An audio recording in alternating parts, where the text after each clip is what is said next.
Jeudi de la deuxième semaine de Carême. La gare d'aujourd'hui se trouve dans la célèbre basilique Sainte-Marie de l'autre côté du Tibre. Elle a été consacrée au IIIe siècle sous le pontificat de Saint Calixte, et a été la première église construite à Rome en l'honneur de Notre-Dame. Recueillir. Accorde-nous, nous t'implorons, Seigneur, l'aide de ta grâce. Que pendant que nous nous consacrons dûment au jeûne et à la prière, nous puissions être délivrés de tous les ennemis de l'âme et du corps. Par le Christ notre Seigneur. Amen. Épître. Leçon du prophète Jérémie 17 2.5-10. Ainsi dit le Seigneur, maudit soit l'homme qui fait confiance à l'homme, et qui fait chair son bras, et dont le cœur s'éloigne du Seigneur.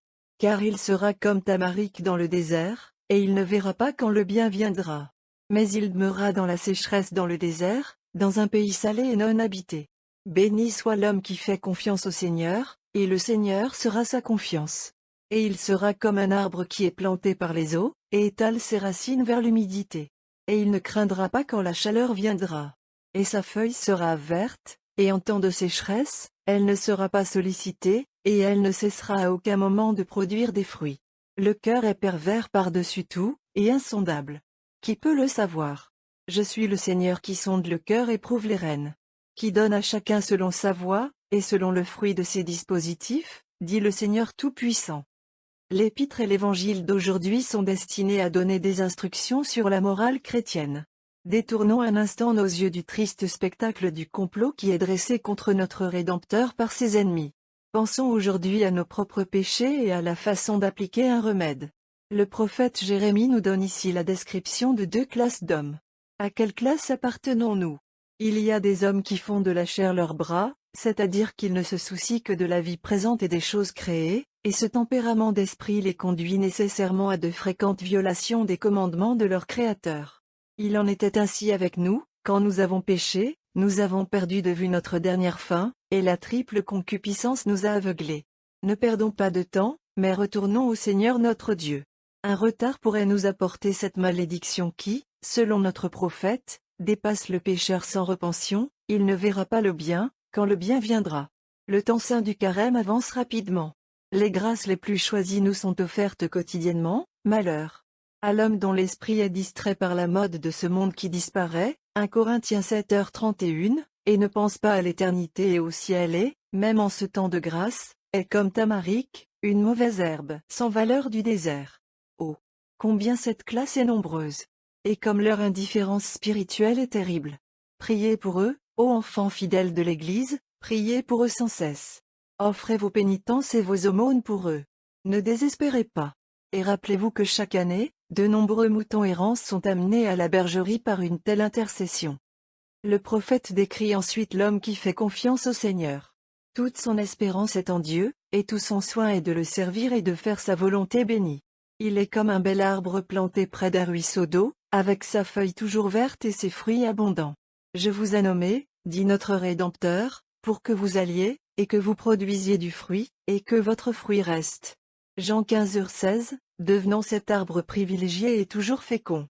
L'Église, en ce temps saint, déverse sur nos cœurs de riches flots de la grâce de Dieu, accueillons fidèles. Le Seigneur sonde le cœur, s'il trouve que notre désir de nous convertir est sincère, quel Pâques ne sera pas pour nous? Évangile. Suite du Saint-Évangile selon Luc 16 2.19-31. À cette époque, Jésus dit aux pharisiens, il y avait un certain homme riche, qui était vêtu de lin pourpre et fin, et se régalait somptueusement tous les jours. Et il y avait un certain mendiant, nommé Lazare, qui gisait à sa porte, plein de plaies, désirant être nourri avec les miettes qui tombaient de la table du riche, et personne ne le lui donnait. De plus, les chiens sont venus et ont léché ses plaies. Et il arriva que le mendiant mourut et fut porté par les anges dans le sein d'Abraham. Et l'homme riche est mort aussi, et il a été enterré en enfer. Et levant les yeux, quand il était tourmenté, il vit Abraham au loin, et Lazare dans son sein. Et il pleura, et dit, Père Abraham, aie pitié de moi, et envoie Lazare pour qu'il trempe le bout de son doigt dans l'eau, pour refroidir ma langue, car je suis tourmenté dans cette flamme.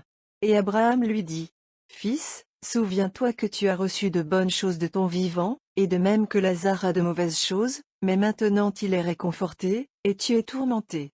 Et à côté de tout cela, entre nous et vous, il y a un grand chaos. de sorte que ceux qui voudraient passer d'ici à vous, ne peuvent pas, ni de là venir jusqu'ici. Et il dit, alors, Père, je te supplie de l'envoyer chez mon père, car j'ai 5 frères, afin qu'il leur témoigne, de peur qu'ils n'entrent aussi dans ce lieu de tourment. Et Abraham lui dit, ils ont Moïse et les prophètes, laissez-les les entendre. Mais il a dit, non, Père Abraham, mais si quelqu'un allait d'entre les morts, il ferait pénitence. Et il lui dit, s'ils n'entendent pas Moïse et les prophètes, ils ne croiront pas non plus si l'on ressuscite d'entre les morts. Les commandements de Dieu ne peuvent être violés impunément. Celui qui pêche sera puni. C'est l'enseignement de l'Évangile d'aujourd'hui. Et après l'avoir lu, nous nous exclamons avec l'apôtre, comme il est effrayant de tomber entre les mains du Dieu vivant. Hébreux 10. 31, quelle terrible vérité nous a été dite. Un homme est dans la jouissance de tout le confort et du luxe que cette vie peut donner, quand soudain la mort le surprend, et il est enterré en enfer. Au milieu de ces brûlures éternelles, il demande une goutte d'eau, et cette goutte lui est refusée. D'autres hommes, qu'il a connus sur terre il y a quelques heures, sont maintenant dans la demeure du bonheur éternel, et un grand chaos le sépare d'eux pour toujours. Oh, quelle misère! Être désespéré depuis des lustres. Et pourtant, il y a des hommes qui vivent et meurent sans donner autant qu'un jour pour penser à l'enfer. Heureux, alors, sont-ils cette peur? Car cette peur les aidera à alléger le poids de leurs péchés, ce qui les entraînerait dans le puissant fond. Hélas! Quelle étrange obscurité est venue sur l'esprit de l'homme comme une conséquence du péché. Les gens qui sont astucieux, prudents et clairvoyants dans tout ce qui concerne leurs préoccupations temporelles, ne sont que des idiots et des imbéciles dans toutes les questions qui concernent l'éternité.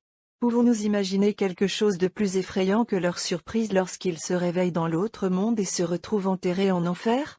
Observez aussi que notre Sauveur, afin de rendre son instruction plus impressionnante, n'a pas décrit ici la condamnation de l'un de ceux dont les crimes scandalisent le quartier, et font que même les mondains le considèrent comme une pure proie de l'enfer. L'histoire qu'il nous donne est celle d'un homme qui menait une vie tranquille. Il était agréable en compagnie et recherché. Il était respecté et honorait la position qu'il occupait dans la société. Il n'est accusé d'aucun scandale public. Il n'est fait mention d'aucun crime atroce. Notre Sauveur dit simplement de lui, il était vêtu de lin violet et fin, et se régalait somptueusement tous les jours. Il est vrai qu'il n'était pas charitable envers le pauvre homme qui gisait à sa porte. Mais il ne l'a pas maltraité, il l'a laissé s'allonger là, et n'a même pas insulté sa misère. Quand, alors, cet homme riche a-t-il été condamné à brûler éternellement dans ce feu que Dieu a créé pour les méchants?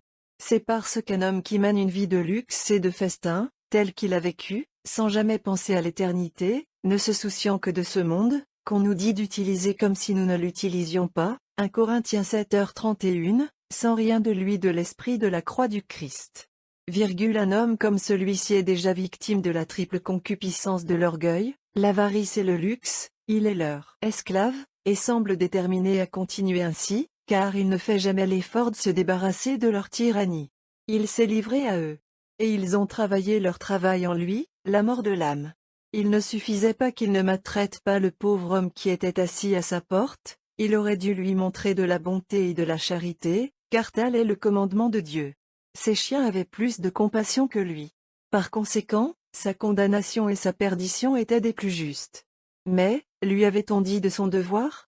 Oui, il avait les Écritures. Il avait Moïse et les prophètes. Non plus, il avait Jésus et l'Église. Les hommes qui mènent une vie comme celle-ci sont maintenant entourés par les grâces du Saint-Temps du Carême. Quelle excuse auront-ils, s'ils les négligent jusqu'à présent, pour ne même pas se donner la peine de penser à eux? Ils auront transformé leur Carême en jugement contre eux-mêmes, et cela n'aura été qu'un grand pas vers la misère éternelle. Inclinez-vous la tête devant Dieu. Sois favorable, Seigneur, à tes serviteurs, et écoute leurs prières dans l'octroi de la miséricorde éternelle. Afin que, en toi leur Créateur et Gouverneur, ils aient toutes choses perfectionnées et perpétuées pour eux. Par le Christ notre Seigneur. Amen. L'hymne de Prudentius, que nous avons suivi avec tant d'intérêt au cours de cette semaine, se termine ainsi. Hymne. Ô Jésus, Maître de la sainte doctrine, accorde-nous que nous puissions tous maintenant marcher courageusement sur le chemin que tu as tracé aux tes disciples, afin que notre esprit, ayant maîtrisé la gourmandise, puisse en toutes choses triompher et être maître. Ô jeune béni, elle est l'objet de la haine du diable. Elle est chère au roi de la terre et du ciel, elle rend acceptable le grand sacrifice de l'autel, elle éveille la foi du cœur somnolent, elle enlève à l'âme la rouille qui obstrue son pouvoir. Comme le feu est éteint par l'eau, ou comme la neige est fondue par un soleil brûlant.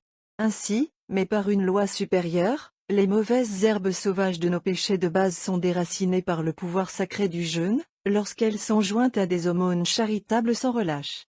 Car cela aussi est une grande vertu, de vêtir les nus, de nourrir les affamés, d'aider gentiment les nécessiteux et de se comporter envers tous, riches et pauvres, comme des membres de l'unique grande famille de l'humanité.